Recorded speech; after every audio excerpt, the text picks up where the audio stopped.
differently. I'm built differently. I'm built differently. I'm built differently. I'm built. I feel like most people have a shallow understanding of how strong is Star Butterfly, or how strong are the characters overall in general of Star vs. the Forces of Evil. So in this video I'm gonna try to make you understand that they might be way stronger than you ever thought they could be. If you watch the death battle between Steven and Star, you already know that Star has a spell that can basically destroy planets. Now, she doesn't use it to destroy planets, but it's still at her disposal if she ever wants to do it. Another thing that it's worth mentioning for this planet level meta is that Scowen Butterfly, one of her ancestors, states that she was trying to split Miumi in half. Miumi, which is a planet basically, and she talks about it casually. Actually, the result of that spell that she did was way more destructive than just splitting a planet in half, but I'm gonna go into that later. Aside from that, there's this guy called Helios, who's basically a small sun or a small star who threatens to basically destroy or at least exterminate or eat all of Earth, and Star still disposes of him. Aside from that, Scowen Butterfly is actually able to not only get rid of all the gravity on Miumi and even reverse it, which is very impressive given the gravitational pull of a freaking planet.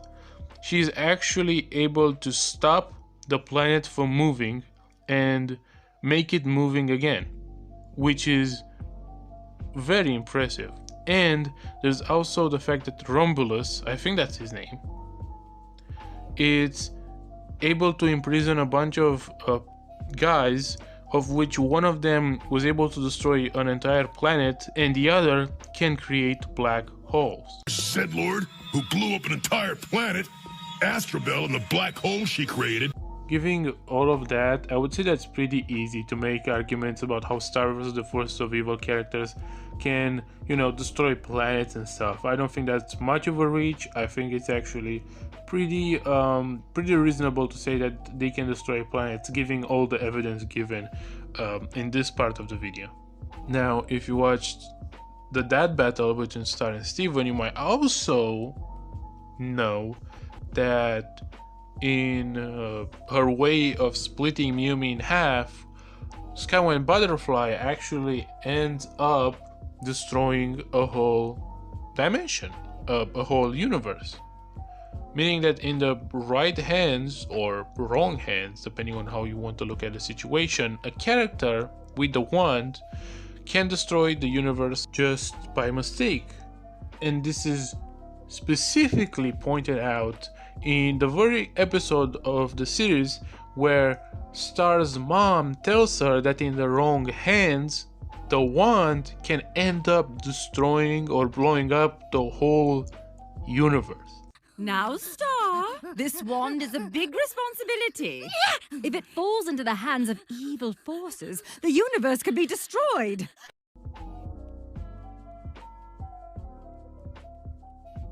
Star actually freezes time in the whole multiverse, and we know it's in the whole multiverse because they go to the planes of time where time basically flows or comes from, I guess. It's basically a place where Father Time runs on a wheel, so time keeps moving.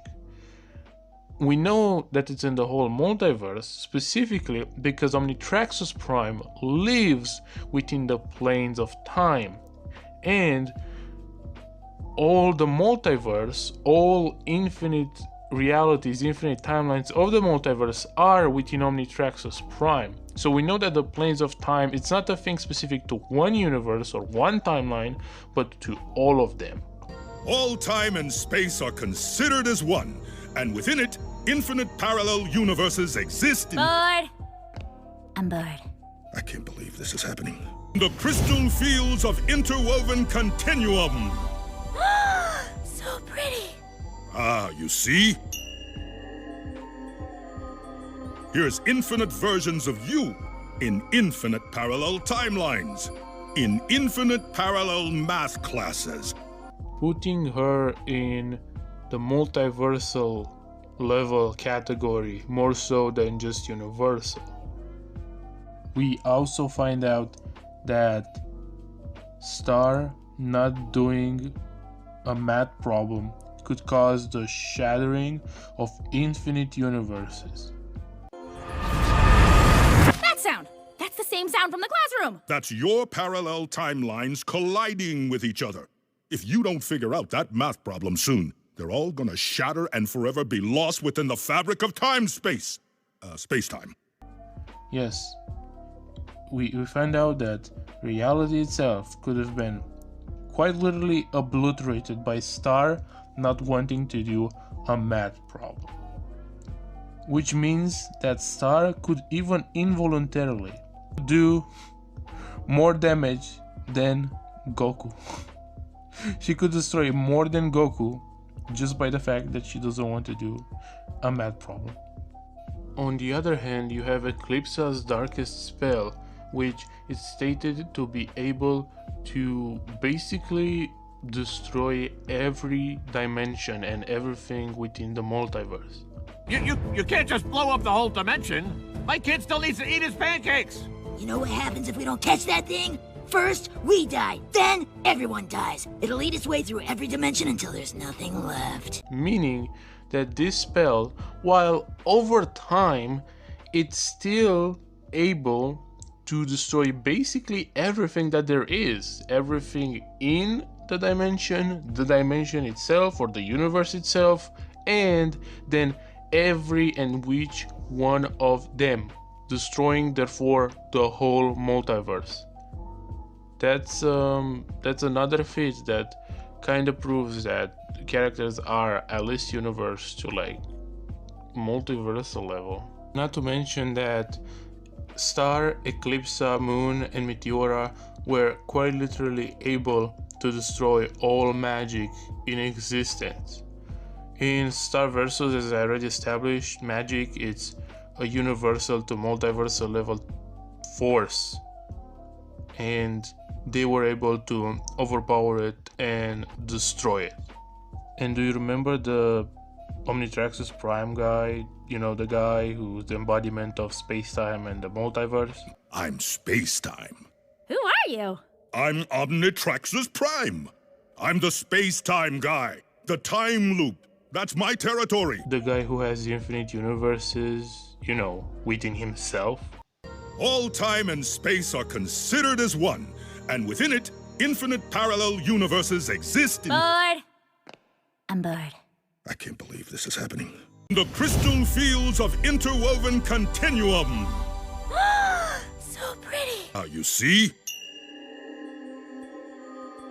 Here's infinite versions of you in infinite parallel timelines, in infinite parallel math classes. The guy quite literally created by Glassoric to keep the multiverse from humans and explain them how space-time and the multiverse works, but actually just ended up being a deity, I don't know, guy who keeps the multiverse from collapsing on itself. You know that guy? That guy what I'm talking about, you know? Yeah, he's obviously multiversal. Not only he has infinite universes within his own belly, but he is quite literally stated by Glassoric, who's the most knowledgeable person in the verse, to be the one that keeps the multiverse in place. He is the one that keeps the multiverse from collapsing or eating itself. That guy basically got one-shotted by Toffee with half of the wand, and then Toffee proceeded to fight and basically solo the Magic High Commission, with only Moon being able to even do anything. You know, with the, she was the only one able to do anything in the situation. And later on, when she tries to use a spell that negates durability on his heart, she quite literally fails and starts crying. But Star comes out and she has this Sailor Moon weird butterfly form transformation sequence and goes to Toffee and quite literally disintegrates him. Disintegrates him like easily, you know?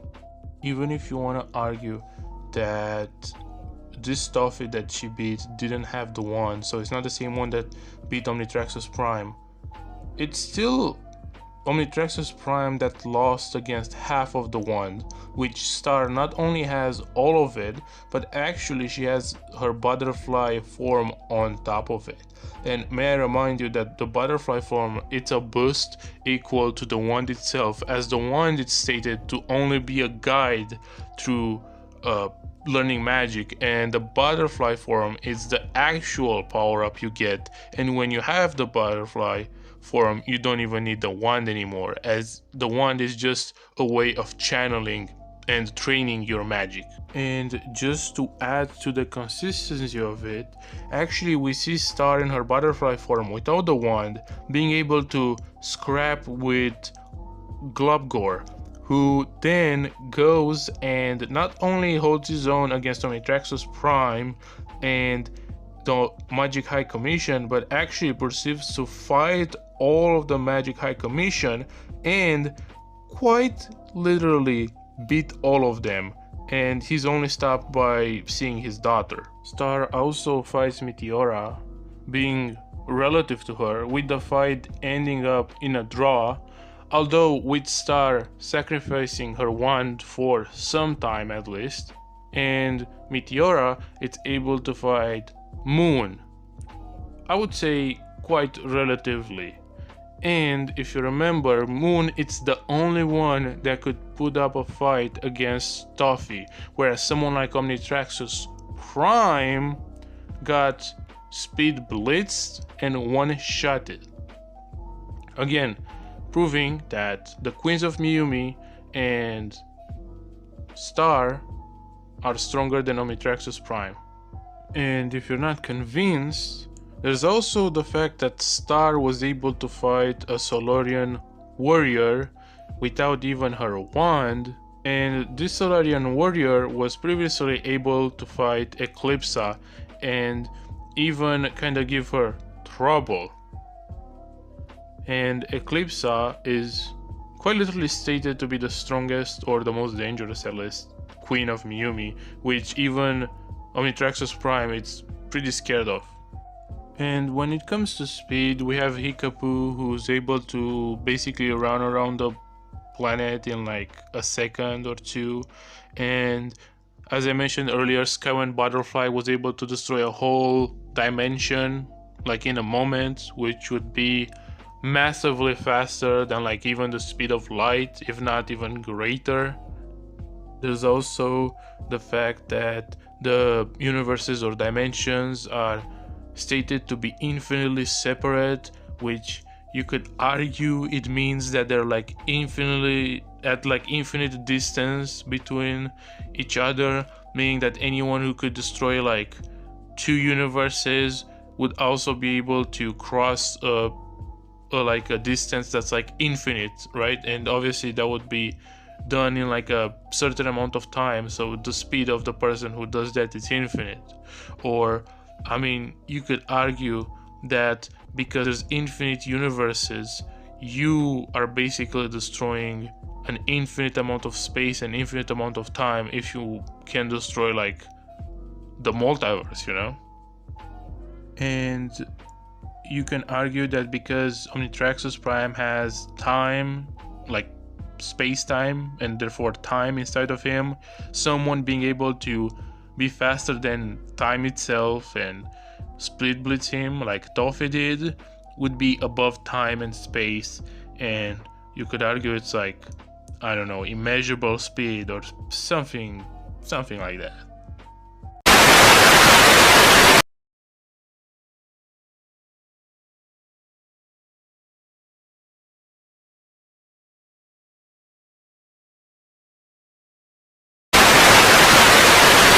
So just as a start, we see that the Owl House and Gravity Falls are connected because we can see one of the wanted posters of Ida in one comic of Gravity Falls, and we can see in the same comic Ida's owl staff. I forgot his name, was Albert, Helper. I don't know. I'm bad with names. Okay, and in episode 4, when King explains demons, we actually get to see Bill Cipher be one of those demons because he's one of those demons. And this doesn't stop with the Owl House. We see Bill Cipher appearing in a book in the DuckTales reboot, and if you think that's just, oh, that's just, I don't know, the Illuminati eye or something, well, we clearly see him later on again, and that's clearly Bill. There's no question about it. It looks exactly like him. And later on, he appears in one episode in a hieroglyph, or I don't, is hieroglyphs, is that how you pronounce it? I don't know. He appears in one of those with a god Egyptian dude, and there's actually one short where you have, I don't know what this is made in, like stop motion or something, I don't know how it works. You have Marco and Star going to this haunted house, and later on you see the reboot DuckTales and even Baymax from Big Zero 6. You know, just more evidence that there's some connection at some point, you know. And again, connections with Gravity Falls. In one of the Amphibia episodes, we can see the journals in one of the books of Hop Pop, and we can see Bill freaking Cipher in one of the episodes directly, actually in True Colors, more specifically the season 2 finale. We can see Bill Cipher in one of the book, as there's info on him and he's documented. Not to mention the fact that there's a whole crossover about Frog Grunkle Stan meeting Anne and trying to I don't know, get money from, actually no, I think he's trying to kill her. Regardless, and you might say, well, this is just like lookalikes, whatever, it's an Easter egg, but like Zeus or Frog Zeus literally explains.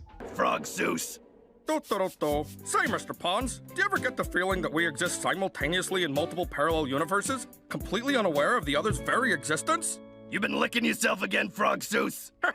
Caught me again. Or not explains, but literally asks the question, like literally puts it on the table, right? So it's like, it's just explanation at this point. It's not like a coincidence or anything. And not to talk about, because this is where we're going, this is the important thing, the connection between Gravity Falls and Star vs. the Forces of Evil. Because of those dudes, look at them, those are like the same people that have been in Gravity Falls, have been the same people around where Star is in Star, and fucking how are freaking several times existing in the same unit. Like, how does Marco have several times merch or whatever the hell that is, a sticker, if they don't exist? They have to exist, or somehow kind of alternate reality of them have to exist in the Star vs. Forces of Evil universe too, and or multiverse or whatever. And on top of that, here's Marco literally talking about Bill Cipher. Okay, Space Colony Alliance, SCA says, have you seen a weird triangle guy on any of your adventures in other dimensions? There was this guy I saw in one of the dimensions. His name was like Will or William, something. I don't remember. Looked like a little nacho. Cute little guy. Marco, it's quite literally mentioning Bill Cipher, okay? I don't know what you want from more than that. But even if you're not, let's say you're not convinced, right? There's this one show, I don't know, it's called Future Worm or something, where those guys go and teleport themselves through the multiverse, through dimensions, and see, Starversal for survival. Okay. These hop from universes, Pickle and Peanut, or whatever the name is. Oh look, Wonder Over Yonder, okay, or Yonder Over Wonder, whatever his name is, and Gravity Falls, confirming they're all part of the same multiverse, or the same macroverse, or whatever the hell they are, okay?